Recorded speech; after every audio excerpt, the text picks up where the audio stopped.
Praise the Lord. இன்றைக்கு ஏசப்பா அவருடைய வார்த்தையின் மூலமாக உங்களை பலப்படுத்துவார்.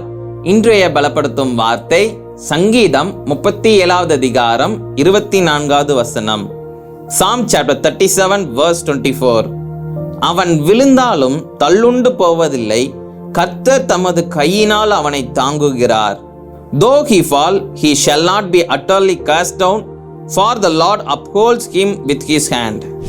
இன்றைக்கு உங்களுடைய வாழ்க்கையில ஏதோ ஒரு காரியம் நீங்க செய்தது நிமித்தமாக, ஐயோ இந்த பாவத்தை நான் செஞ்சிட்டேன், ஐயோ இந்த தவறான காரியத்தை நான் செஞ்சிட்டேன், அவ்வளவுதான் முடிஞ்சு போயிருச்சு என்னுடைய வாழ்க்கை, இனி நான் வாழறதுக்கு தகுதியே இல்லை அப்படின்னு சொல்லி நீங்க இன்னைக்கு சோர்ந்து போயிருக்கிறீங்க. அப்படிதானே? வேத வசனத்தின் மூலமாக இன்னைக்கு ஆவியானவர் உங்களை பார்த்து சொல்லுகிறார், நீ கீழே விழுந்தாலும் நீ தள்ளுண்டு போவதில்லை. காரணம், நான் உன்னுடைய கரத்தை பிடித்திருக்கிறேன், நான் உன்னை நிச்சயமாக நிலை நிறுத்துவேன், நீ சோர்ந்து போகாத, நீ ஜெபம் பண்ணு, உன்னை அர்ப்பணி, விட்டு கொடு அப்படின்னு சொல்லி இன்னைக்கு ஆவியானவர் உங்களை பார்த்து சொல்லுகிறார். நம்ம பக்கத்துல நம்முடைய தகப்பன் இருக்கிறாங்க அப்படின்னா, நம்ம சில சமயம் தகப்பனுடைய கரத்தை பிடித்து நம்ம நடந்து கொண்டு போவோம். திடீர்னு ஏதோ வழுக்கி கீழே விழுகின்றது போல கீழே விழுற மாதிரி போவோம், தரையில கூட அப்படி விழுந்தது போல இருக்கலாம்.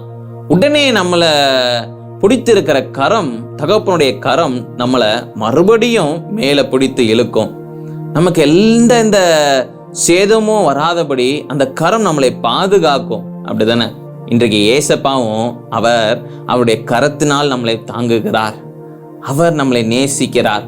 கீழே விழுந்தது போல இன்னைக்கு காணப்படலாம், நீங்க கீழே விழுந்தது போல இருக்கலாம், ஆனா உங்களுடைய வாழ்க்கை அழிஞ்சு போகல. ஆண்டவர் உங்களை கைவிட மாட்டார். அவருடைய கரத்தினால் உங்களை மறுபடியும் நிலைநிறுத்துவார், உங்களை தூக்கி மறுபடியும் நிலைநிறுத்துவார். சோர்ந்து போகாதீங்க. உங்களுடைய வாழ்க்கையை நீங்க ஏசப்பாவுடைய கரத்துல ஒப்பு கொடுங்க, அர்ப்பணிங்க. அவர் எல்லாவற்றையும் சரி செய்வார்.